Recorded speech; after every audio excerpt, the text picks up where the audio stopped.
At 82, when you see your name on a headstone, or that's your headstone, what do you think about? Well, I think that's where I'm going to be.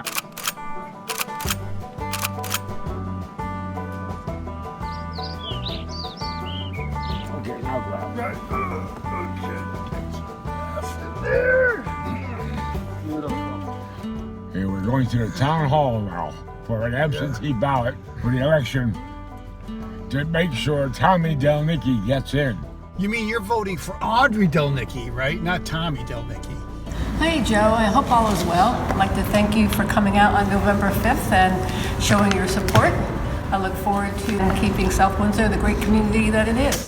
Take care and God bless. As Tommy Delnicki family, we've been together for over 100 years. His cousins have worked for us back in the 40s. Who's that? Charlie, Bobby Delnicki, and then Tommy came in.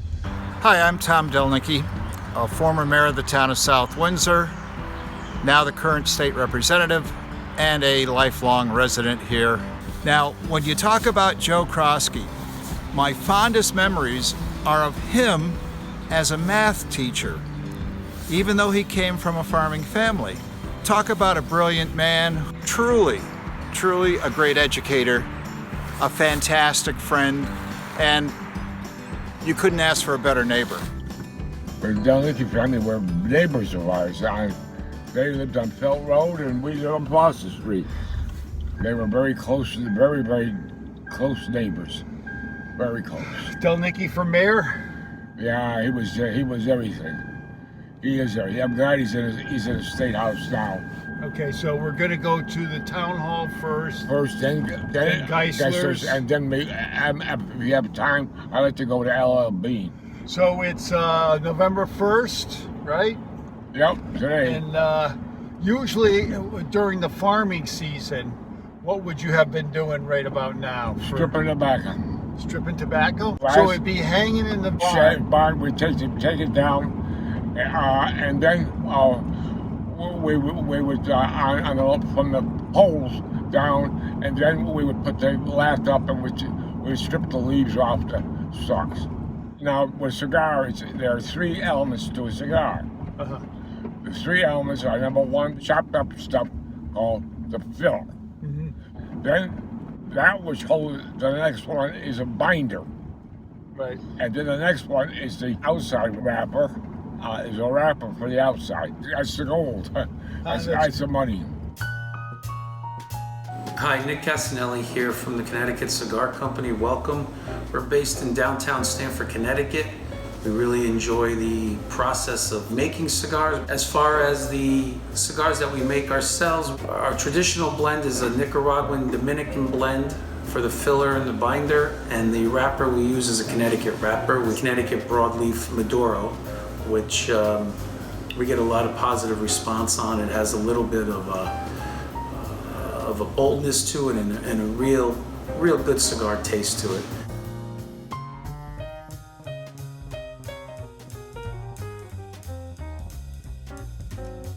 If you go down to the islands, the Dominican, or even to Nicaragua or other parts of the world Cuba for that matter, where they're growing tobacco and making cigars, Connecticut is very famous because the Connecticut River Valley grows quite a bit of tobacco, mostly wrapper, both a shade and a broadleaf.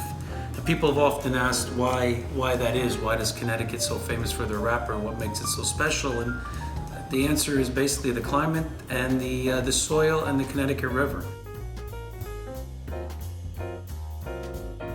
Well, Connecticut does grow a lot of different types of tobacco. We're most famous for the Connecticut broadleaf, which is very popular in Connecticut as well. And then, of course, the other thing that's very famous up in the greater Hartford area are the Connecticut barns, where the tobacco is aged and cured.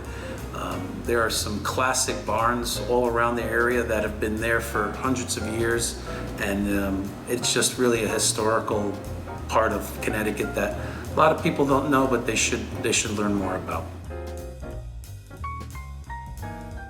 And they're already dried out, right? In order to take them down, there has to be moisture so they don't crumple.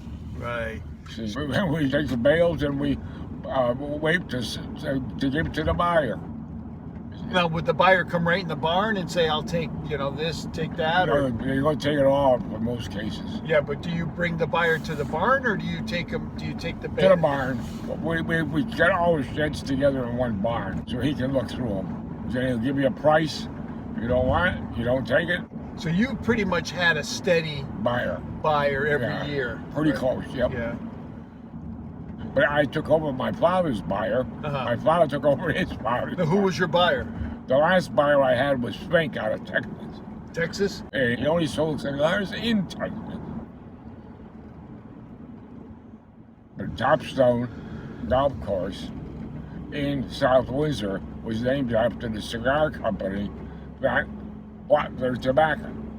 This is Krawski property right now, what we're driving on. Orchard Drive.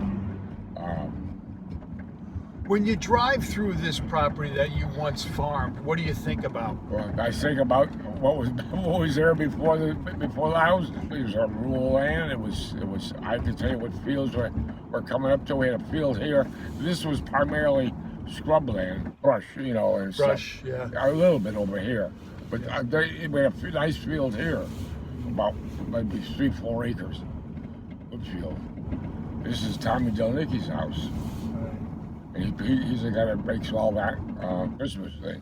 People from all over town, from all over the area, from Central Connecticut, come to town. Yeah. Tom Delnicky's place. Then take it right here.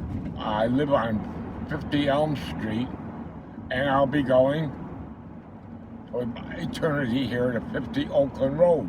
50 Oakland Road. I just want to go through here real quick before Yeah. we stop at the town hall. Take it right up here. Yeah. There's the Krawski. I'll be right up here. There's 1, 2, 3. I'll be the fourth one there. Who's there now? My father, my mother, and my brother Bobby. I'm proud that our family has this headstone. We were one of the first ones. You'll notice this is Kopchunas, Biankowskis, and this was basically, we were the first to buy in here due to the Catholic Church, which wouldn't allow you to be buried in a non-Catholic cemetery. However, when they did allow it, then my mother was one of the first ones to buy, and she got that headstone. What religion are you? Roman Catholic. Oh, but why wouldn't you be allowed to... Because the Catholic Church said that was their ruling. What? That you had to be, if you were a Catholic, you had to be buried in a Catholic cemetery, like Mount St. Benedict's. Okay. This was a non-denominational cemetery. Wapping Cemetery's non-denominational. Yeah. There's Kopchunas, right? Yeah, but they came later. I'm Al Kopchunas, lifelong resident of South Windsor, and our family were potato and tobacco farmers. Pretty prominent, grew somewhere around 600 to 700 acres of potatoes in South Windsor and East Windsor. And then broadleaf tobacco, somewhere around 100, 120 acres. Had a fair amount of land, some of it gets sold off for housing. South Windsor's changed. It was it basically kind of divided into two areas. There was the Main Street area, and then there was this area called Wapping, which I still say I'm from Wapping, but a lot of people don't know where that is anymore. My father was Walter Kopchunas, and then he had brothers. There was Paul Kopchunas and Benny. He then had another uncle, Henry Kopchunas, who was 101st Airborne in World War II, and he's a paratrooper. On the other side, I had an aunt, Sophie Kopchunas. A lot of people know her. She was a nurse at Hartford Hospital and dedicated her whole life to the hospital. She never married. Kind of two families intermingled were the Krawskis up on Foster Street. Weren't really actually related, but good friends and kind of similar goals, farming and potato, tobacco, and so forth. So I grew up knowing all of them, shared a lot in common. But now you'll see here, most of these were from the Congregational Church. Watson, okay, Westbrook is all Congregational, Holcomb. I'm Jeff Holcomb. When I was at South Windsor High, I had Joe Krawski as my geometry teacher. Geometry was my best math class. I don't remember him ever having to yell at anyone. He might have thrown an eraser at somebody sleeping once or twice, but he was somebody you admired and respected naturally. Higgins, Collins. Is that Stubby Collins? Yep, that's the Collins family, yes. And also there's another family, it was the dairy farmers, Waldron. I'm Sue Waldron Mickelson, daughter of Stanley and Viola Waldron. My father's family moved here in May of 1933. They had 5 boys. They all loved the town of South Windsor. Some cemeteries do not allow headstones, and this one does. That's why this is being used by a number of people. So what do they have if they don't have headstones? Just a flat stone. Certainly now in Mount St. Benedict's, they only allow just like you know, you saw where my mother and father were, just flat stones. Yeah. No headstones. Easier to cut the Easier to cut over. the lawn. We'll take a left up here, Yeah. and there'll be a familiar name here, Ralph Giansanti. Yeah, Ralph Cincinnati. Yeah, This is Ralph Sr., Yeah. Leona. This is the Giansanti family. My name is Debbie Ginsanti Burnham. My dad is Ralph Ginsanti Sr. He loves South Windsor. My dad was an avid sports fanatic. He was very instrumental in South Windsor to start the 13-year-old Little League. He was also very instrumental in starting the South Windsor American Legion. He used to work on tobacco years ago from Hartford when he was a kid, and he took the bus and picked tobacco in South Windsor. So he loved the town way back even when he was a kid. Edlin, the Edlins I knew. Yeah, no headstone for Carol yet. I'm gonna ask somebody. I'm Kevin Rennie. I grew up in South Windsor. I still live in South Windsor. I practice law here, and I was a student of Carol Harding's, who was a teacher at South Windsor High School for, I think, almost 40 years. And she was a dynamic and towering figure at South Windsor High School. She brought so much energy and love to the classroom that it struck a chord. And if you're really lucky as a student, then you have a teacher like that. She taught a course called Small Towns in American Literature. And 40 some odd years later, I still remember that course. I still remember what we read. We read Winesburg, Ohio, and Spoon River Anthology. And it made a huge impression on me, not necessarily because of the works, but because of her passion for them.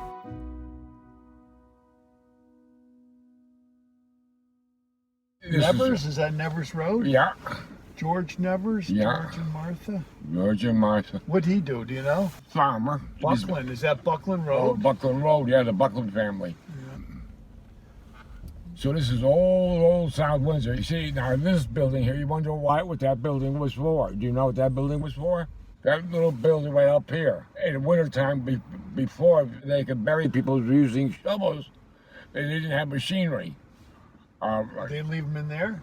Yeah, until springtime or when the ground thawed. That's why that little building is there. I want to show you something here. This is where the real interesting thing comes in. There's another cemetery there.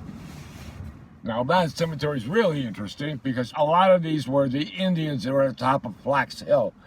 You know the hill behind my house at 178? Yeah. But some of these are Indians. I'm Larry Brown. I'm the clerk at Wapping Community Church.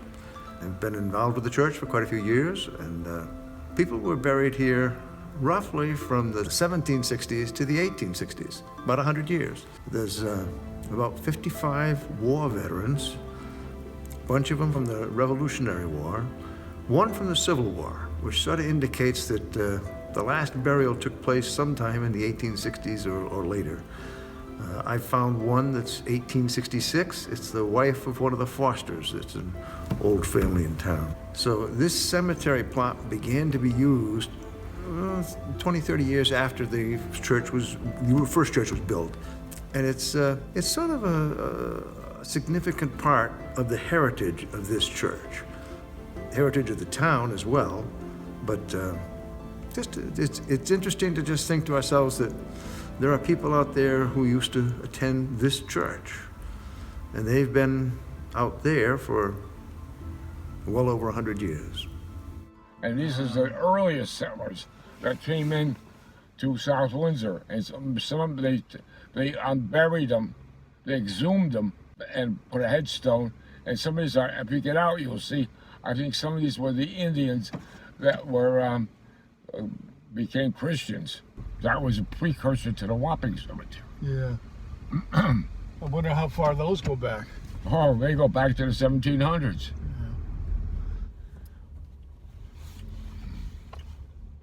Okay, town hall. Town hall. And now when you go in here, tell him, I got Joe Krawski in the car. Yeah. He wants to make an absentee ballot. Can you give it to him, or do you have to give it to him then? Yep, here it is. Okay. Who's your favorite politician? Tommy Donnelly. Why? What is it about him? He's a state representative. He's South Windsor boy. Okay, so Right. where to now? Right, to Geisler. Geisler's, yeah. There was a post office at one time. Oh, so it's the Eddie Haven Senior Yeah. South Windsor Annex. The name of the Town Hall Annex is really overwhelming, and there's many more people that as well as deserved as much as I did, and for me to be chosen is no way to even describe it. What is it now? It's an annex to the town hall. Whose house is that, do you know? Collins's. That's a Collins. That's a Collins. Collins. And what his high school was a Collins property at one time. Do you remember when he started that bus company? Yeah, 1912, I believe. Hi, I'm Priscilla Snow. I was Priscilla Collins before I was married. My father was Harold Collins. My grandfather was John Alden Collins, and that's the lineage of my immediate family. And my father had a real interest in the town, of course, because he was here when the town was new. And when his father decided to start taking the kids to school in a wagon because it was so difficult for parents to take children in the snow and the rain, and you had to get your own kids to school, and so he just started taking them in a horse and wagon, because that was the kind of equipment he had on the farm. And at the time, my uncle and my father were teenagers, and so they drove the wagons on the farmland, so there was no reason they couldn't drive it on the dirt roads to take the kids to school, and that they did. Years ago, they started a bus service with horse and wagons, and then as buses became available, they bought those and expanded the service. My father had a really great interest and love for the town. Having grown up here, spent 80 years living here and being involved in political things and writing articles to the newspaper about all the things that he thought. And do you know anything about Major Mike Donnelly? Sure do, yeah. Donnelly family lives up on Birch Hill Drive now. Well, the father, Tom Donnelly, was the state rep, right? Right, yeah. I'm Denise Donnelly, Major Michael Donnelly's sister. Major Michael Donnelly was a career Air Force pilot, and he loved nothing more than flying and serving his country. He used to say that he couldn't believe how lucky he was to be doing what he was doing. He was deployed to the Middle East to fly during Operation Desert Storm, the first Gulf War. They were flying so many missions that they couldn't supply the pilots with oxygen. And so what was happening is they were flying at altitudes of 30,000 feet and below, bombing chemical munition depots, and then turning around and flying back through the fallout. He came home and never felt quite well again. And his illness wasn't diagnosed until 5 years after he came home from the war. He was later diagnosed with ALS, Lou Gehrig's disease, at the age of 36, which is extremely young to be diagnosed with that illness. And he survived another 9 years, fighting all the way. For the other veterans who unfortunately became ill after they were discharged from the service and therefore were getting no benefits. The town really coalesced around Michael and my family and really was very, very supportive during the course of his illness. John Mitchell, who owns Mitchell Oil there in town, owned the property, and John and other members of town leadership decided that they would dedicate it in Michael's memory, and that's how the land preserve came about. My name is Susan Donnelly. I am Major Michael Donnelly's widow. Michael really appreciated and was proud of the fact that there was a sign on the land preserve on Sullivan Avenue next to Mitchell Fuel with his name on it. But more than that, I know that he really was proud of the fact that he knew that that piece of property would be protected for years to come and a place for nature to thrive and for all to enjoy. I would like people to be able to visit the land preserve, enjoy nature, beauty there, and know that that was something that he really valued. Michael was an outdoor kid, loved to be out in the apple orchards and hunting, fishing, hiking, camping.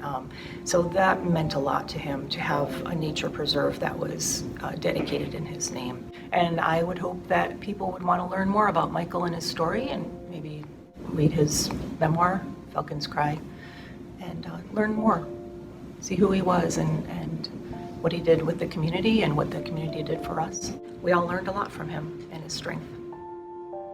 We all feel an enormous connection to South Windsor. My dad was state representative for 2 terms, and we all feel very deep roots there. We all worked in tobacco when we were growing up and feel a great connection to South Windsor.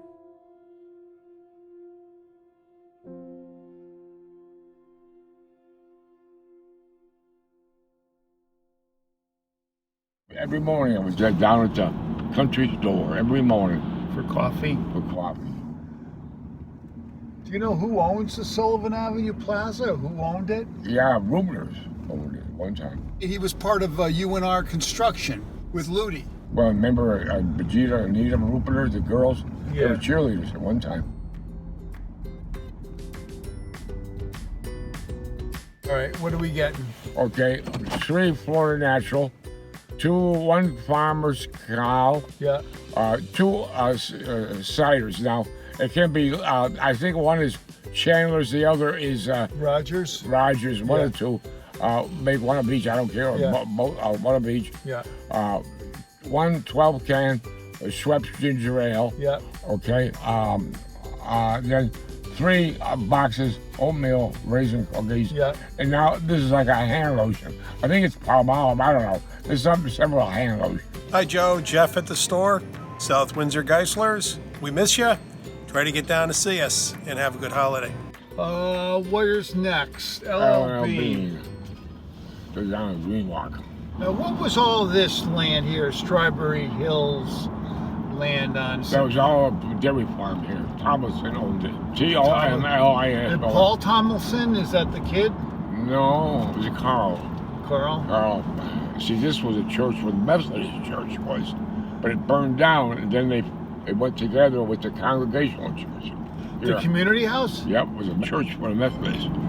I am Sally Edlund, and I've been working with the Historical Society, and we try to keep information and pieces of South Windsor safe so that we can share them with other people.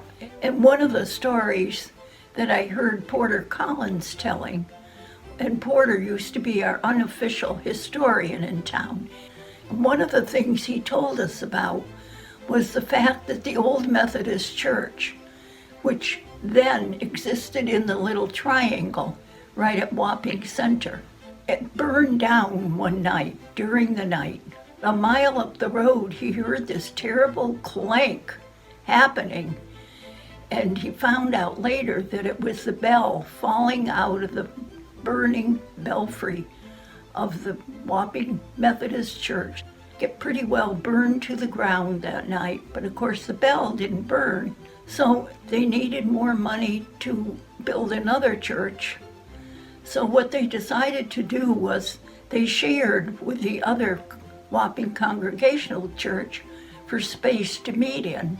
But they melted down the old bell and they made it into little small decorative bells that if anybody wanted to contribute some money to the new cause, they could buy a little bell. And they used the money that they collected to make a new building there. And it was called, at that time, it was called the Wapping Community Building. And over the years, it has had many different uses by different people, has served many purposes over the years.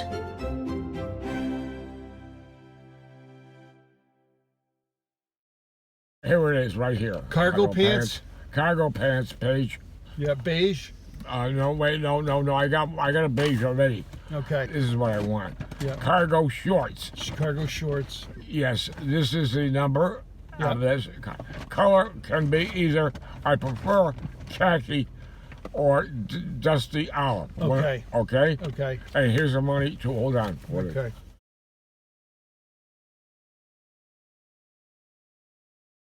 Here's your order. It comes in Wednesday. $47 with tax, no shipping fee. Here's your change. And here you go. All right. Dart Hill, right? Yep. Yeah, that's the best way. What distinguishes between, well, besides the weather, I guess that's the big thing as far as what's a good farming year and what's a bad farming year? Oh, my father had a good thing. He said, a dry year will make you a poor farmer, but a wet one will make you a bankrupt one.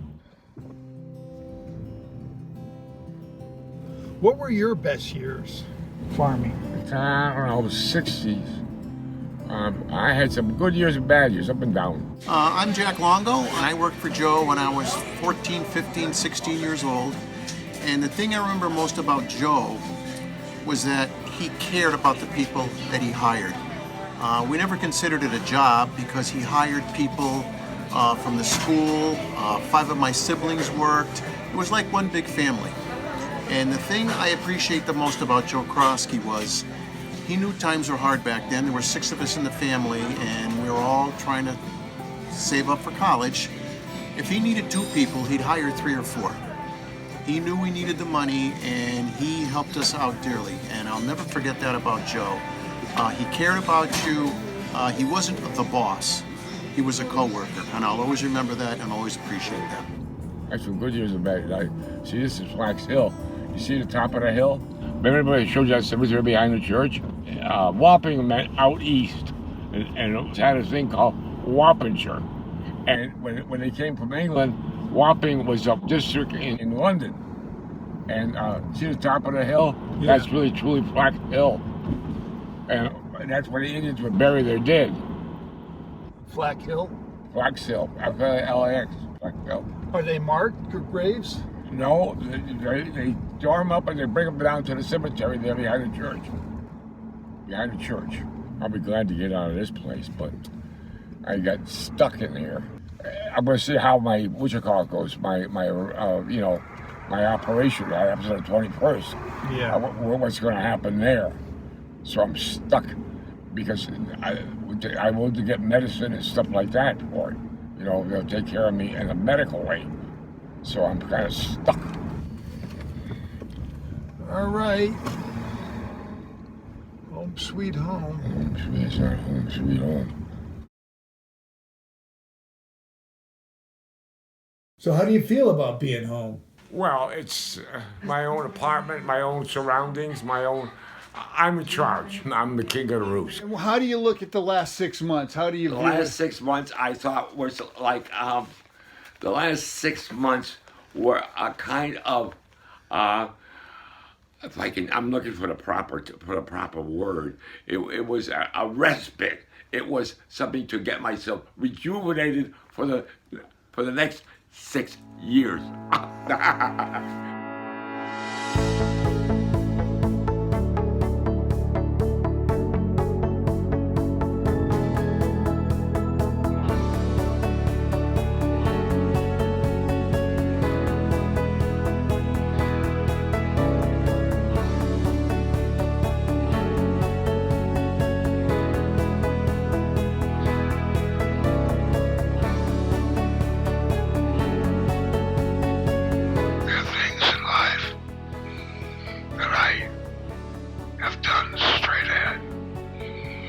Go black.